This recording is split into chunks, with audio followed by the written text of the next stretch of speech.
بسم اللہ الرحمن الرحیم۔ محترم ناظرین، کسی گاؤں میں ایک سیدھا سادہ بھولا بھالا سا آدمی رہتا تھا۔ اس کے ذہن میں یہ بات سما گئی کہ مجھے اللہ تعالیٰ سے دوستی کرنی ہے، اللہ تعالیٰ تک پہنچنا ہے، اللہ تعالیٰ کی معرفت حاصل کرنی ہے۔ اس کو جو کوئی بھی کچھ بھی بتا دیتا تھا وہ شخص وہی کرنے بیٹھ جاتا تھا، مگر اس کو اللہ نہیں مل پایا۔ وہ بیچارہ بہت پریشان رہنے لگا۔ آخر کسی نے اس کو سمجھایا کہ بھائی جو مقصد تم حاصل کرنا چاہتے ہو وہ ایسے تو نہیں ملے گا، اس مقصد کے لیے تو تمہیں کوئی استاد، رہنما یا مرشد ڈھونڈنا پڑے گا، وہ تمہیں سبق دے گا، پھر تمہارا مقصد پورا ہوگا۔ وہ مرشد کی تلاش میں مارا مارا پھرتا رہا، مگر کہیں بھی بات نہ بن سکی۔ آخر تنگ آ کر ایک رات سونے سے پہلے اس نے فیصلہ کیا کہ صبح سویرے گاؤں کے باہر جا کر بیٹھ جاؤں گا، اور اللہ چاہے گا تو جو پہلا شخص مجھے اللہ سے ملوا دے گا وہی میرا مرشد ہوگا۔ اس نے اللہ سے دعا کی اور سو گیا۔ صبح منہ اندھیرے وہ گاؤں کے باہر جا کر بیٹھ گیا۔ اتفاق سے وہاں سے جو پہلا شخص گزرا وہ ایک چور تھا جو رات کو کہیں سے چوری کر کے واپس آ رہا تھا۔ اس بھولے آدمی نے اس چور کو پکڑ لیا اور مل گیا مرشد مل گیا کے نعرے لگانے شروع کر دیے۔ چور بیچارہ بہت گھبرایا کہ کہیں پکڑا نہ جاؤں، کوئی پہچان نہ لے، اس مصیبت سے جان کیسے چھڑواؤں۔ بہت سمجھایا کہ بھائی میں کوئی مرشد نہیں ہوں، میری جان چھوڑو، مگر وہ شخص کہے کہ نہیں، آپ ہی میرے مرشد ہیں۔ میں نے تو رات کو اللہ تعالیٰ سے دعا کی تھی کہ پہلا شخص میرا مرشد بھجوا دیجئے گا، ہو ہی نہیں سکتا کہ آپ مرشد نہ ہوں۔ چور نے بہت منت سماجت کی کہ مجھے جانے دو بھائی، میرا پیری مریدی سے کوئی تعلق نہیں، لیکن وہ شخص بضد رہا کہ آپ تو بہت کامل مرشد ہیں، تبھی تو اپنے آپ کو چھپا رہے ہیں، کامل مرشد تو ہوتے ہی آپ کے جیسے ہیں۔ آخر چور نے جان چھڑانے کے لیے یہ ترکیب سوچی کہ بھائی ٹھیک ہے، میں نے تمہیں مرید کر لیا، اب تم جاؤ اور سامنے جو درخت ہے اس کے نیچے جا کر اللہ کے حضور سجدے میں گر جاؤ، اور جب تک میں خود نہ آؤں تم نے سجدے سے اٹھنا بھی نہیں ہے۔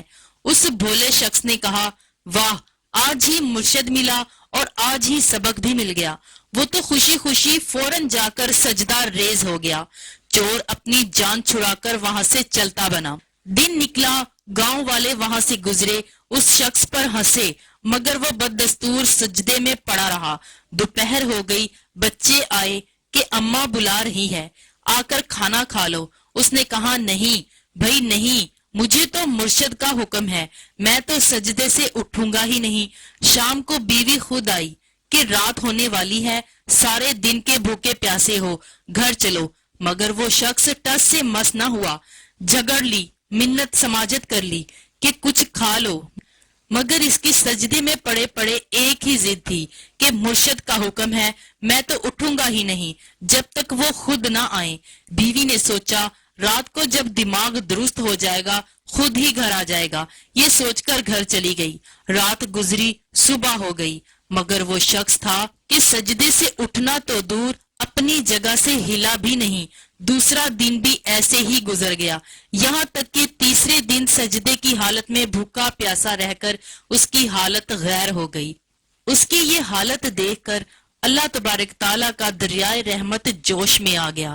اللہ تعالیٰ نے حضرت خضر علیہ السلام کو حکم دیا کہ اس شخص کا سینہ میری معرفت کے نور سے بھر دو تاکہ وہ مجھ سے متعارف ہو جائے۔ حکم پا کر حضرت خضر علیہ السلام اس شخص کے پاس تشریف لائے اور کہا، چلو بھائی اٹھو۔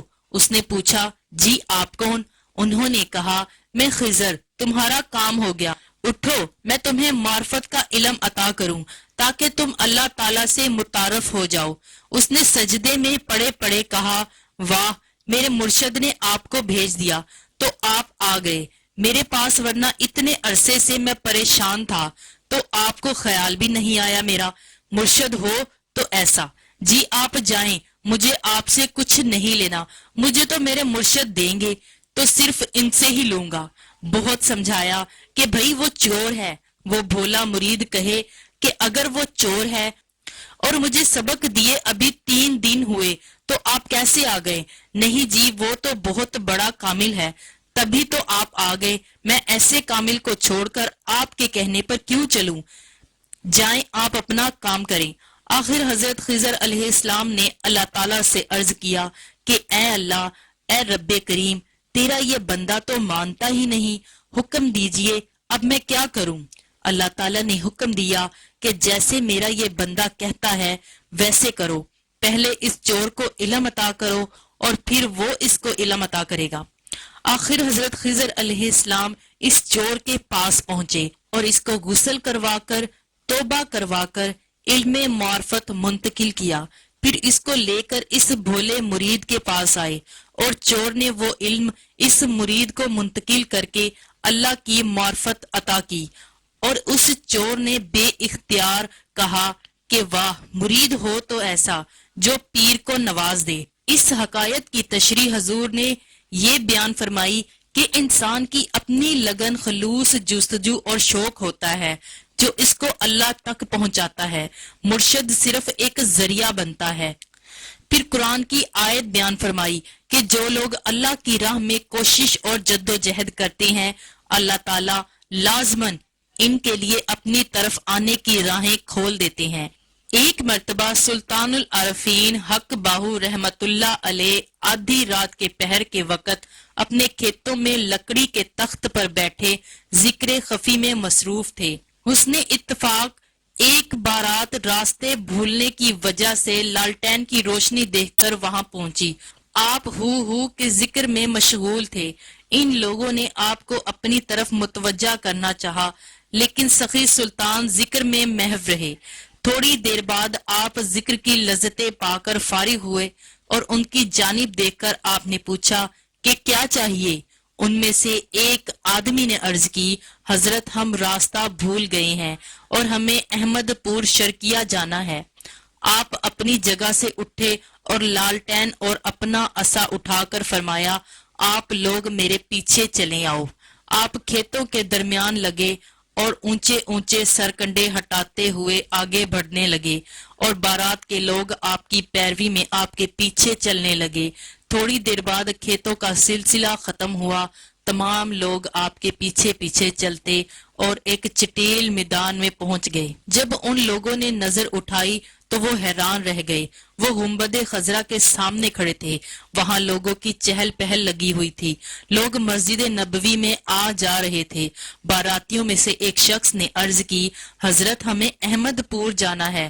سخی سلطان نے فرمایا، لوگوں ہم اس احمد پور کے سوا اور احمد پور کو نہیں جانتے۔ سبحان اللہ۔ ناظرین محترم، اللہ کریم سے دعا ہے کہ ہمارے دلوں کو اپنی معرفت کے نور سے بھر دے اور ہمیں زیادہ سے زیادہ نیکیاں کرنے کی توفیق عطا فرمائے اور ہمارا ایمان پر خاتمہ فرمائے، آمین۔